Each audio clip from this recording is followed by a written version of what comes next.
YouTube, and welcome to yet another new lore video. This time I will be talking about the origin of the dragons. This is a much requested subject on the channel, and thus I am glad to have finally been able to do it. That said, I want to extend my thanks to my friend Surfboard, who helped me research this subject, and I wish to thank Starn for answering some of the questions I had on the subject. That said, let's kick off. The dragons, or Dova in their own language, are the children of the dragon god Akatosh. They are of course not literally his children, but rather his creations. Akatosh created the dragons in the early days of Mundus, and since then the dragons have been immortal and unchanging. For a time they ruled Mundus. They could speak with each other using the dragon language, but in those days they only spoke to each other for true needs. As their voices were so powerful, they could blot out the sky and flood the land. They did not breed nor expanded their numbers, since they were genderless.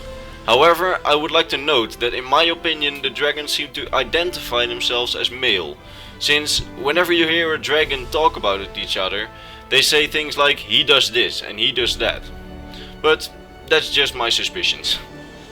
But let's get back to their origins. First of the dragons was Alduin. It is believed by many that he was the first dragon to come into existence, even before all dragons were created. It is said that the dragons originate from the continent of Akavir, so I presume that that is also the place where they were created, but I found no evidence of that, but since they are from there, I suspect that they have been created there as well. However, the dragons fled the continent of Akavir after they lost their rule over it, because the Tsaeski, or Saisi, or I don't know, you guys have said many things how to pronounce this on the Akavir video, which I recommend watching, but I still can't quite do it, I'm sorry. But they fled the continent because the Tsaeski, I'm saying it this way, at one point became so strong they wanted, and apparently also could, consume the dragons. The dragons then fled to Tamriel and Atmora. They were there once again the strongest force in the world. In Atmora they acted as rulers over the ancient Needs that lived there, and that worshipped the dragons. The dragons themselves saw this as something logical. They had power, and thus they had the right to rule over man. That's just how things were in their minds. They did not, however, really act as rulers. They gave a fraction of their power to the dragon priests, who then acted as rulers in their place. In Atmora, the dragon priests were wise and acted as good and faithful kings. They made laws and taxes that would keep the peace between mankind and dragons. And they of course ensured that the humans would keep worshipping the dragons. In Tamriel, however, it was quite the opposite. After Isgrimor and his dynasty conquered some land in Tamriel, there the dragon priests at one point started acting like dictators and almost enslaved their entire population. The priests ruling in the northern regions of Tamriel had their capital in what is now Hjalmarch, in the lost city of Bromjunar. I really can't pronounce Elder Scrolls names. Please give me something easy. All that is left of that great city is their temple, the Labyrinthian, where they discussed matters of ruling and, I think, oppressing their subjects. However, this situation did not continue forever, as eventually mankind rebelled against this dragon cult. So began the Dragon War. In this long and bloody war, mankind was assisted by even a few dragons, but even then they were still slaughtered by the dragons and their priests. The situation for mankind was dire, but then the Nordic god Kain decided to assist mankind and sent Paarthurnax their way.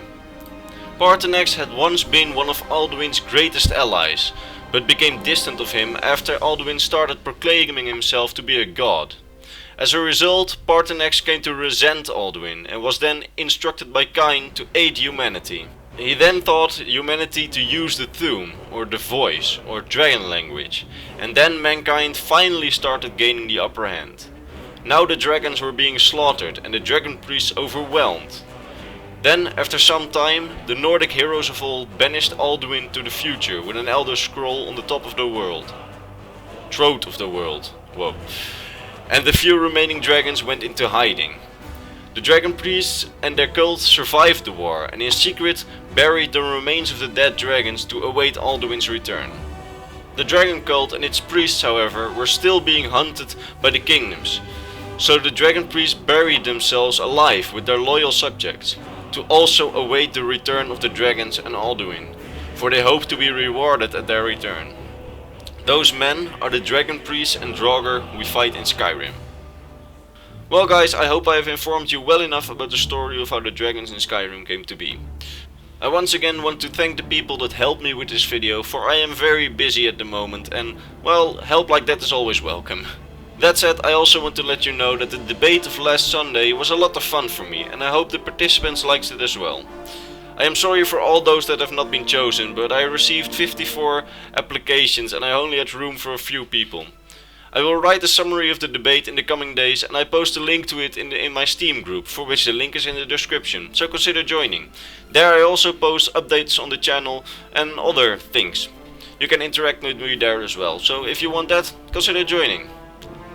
Thanks all for watching, consider liking and subscribing, and I'll see you next time.